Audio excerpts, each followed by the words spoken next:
Alors, je vais parler d'un sujet que n'importe quel diabétique connaîtra, qui est l'entretien des chaussures. Lorsque l'on est diabétique, on devient spécialiste de la chaussure, de fait. Voici tout d'abord, je vais parler essentiellement pour les femmes, un peu pour les hommes, mais plus pour les femmes quand même. Voici ce qui est pas tellement bon pour les pieds diabétiques, donc tant pour les hommes que pour les femmes, les baskets. Surtout les baskets et les chaussures en toile en général. Ça retient très facilement les bactéries, les microbes, et c'est extrêmement dur à faire sécher et entretenir. Donc pour les femmes et aussi pour les hommes qui sont diabétiques, vous allez aussi éviter les tongs qui peuvent blesser l'interstice et vous créer des soucis. Chez les femmes aussi, ce qui n'est pas très bon, c'est les ballerines trop plates, les talons hauts bien sûr. Préférez toujours le cuir au synthétique parce que ça sèche plus vite. Qu'est-ce que je peux encore dire Et faites attention aussi lorsque vous achetez des sandales, mesdames. Essayez-les d'abord et si votre bride marque trop votre pied, ça veut dire que ça va l'abîmer, car hélas, lorsque l'on est diabétique, parfois on a des problèmes de ressenti au niveau des pieds. Et mesdames aussi, je vous conseille également une chose, de toujours acheter des chaussettes et des collants avec une non-présence de couture au niveau du pied. Et si toutefois vous utilisez des collants et aussi des chaussettes de base en matière de collant ou de socket basse, toujours les mettre à l'envers car la couture peut blesser les pieds et créer des micro blessures au niveau de la pulpe, juste en dessous de l'ongle de l'orteil. Ça peut casser un ongle, ça peut aussi provoquer des mycoses et aussi provoquer ce qu'il ne faut pas au niveau des interstices. Ça, c'est une chose qu'il faut savoir. Qu'est-ce que je peux dire aussi?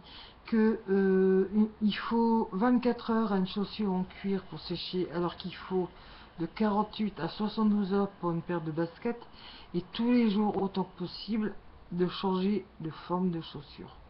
Par exemple, vous mesdames, un jour vous mettez du talon compensé, le lendemain du talon avec de la chaussure à petit talon. Jamais de ballerine plate non plus parce que c'est très mauvais pour le dos, parce que ça n'absorbe pas les chocs. Aussi alterné avec les talons aiguilles. Donc toujours bien nettoyer ses chaussures, bien entretenir l'intérieur. Alors pour les sécher, style après, surtout pour que ce soit les baskets ou les chaussures, je pense que pour moi le meilleur c'est quand vous rentrez, surtout si vous avez fait du sport ou si vous avez pris la pluie par exemple, vous mettez du talc au bébé par exemple comme ceci. L'idéal c'est que vous en mettez dans la chaussure. Et dans votre chaussure, vous bourrez avec des chiffons microfibres propres. Comme ça, vous allez absorber toute l'humidité et le talc va absorber encore plus l'humidité, surtout pour tout ce qui est des baskets et surtout les fameuses Converse, qui sont des véritables assassins de pieds, à mon sens. Voilà. Et idem dans les chaussures en cuir. Et pour les chaussures en cuir, ben, j'ai toujours l'habitude de les nettoyer ici du cuir avec du lait pour bébé. Je l'illustre avec un chiffon microfibre, puis un vieux collant pour éviter que les poussières se redéposent sur les chaussures. Et j'ai été vendeuse de chaussures de luxe. On avait l'habitude de mettre de la laque pour cheveux pour imperméabiliser les chaussures. Et pour les chaussures en cuir non vernies, rien de tel qu'une fois par mois, vous les nettoyez à la lingette à bébé et vous leur mettez de la bonne vieille crème Nivea, le fameux pot bleu.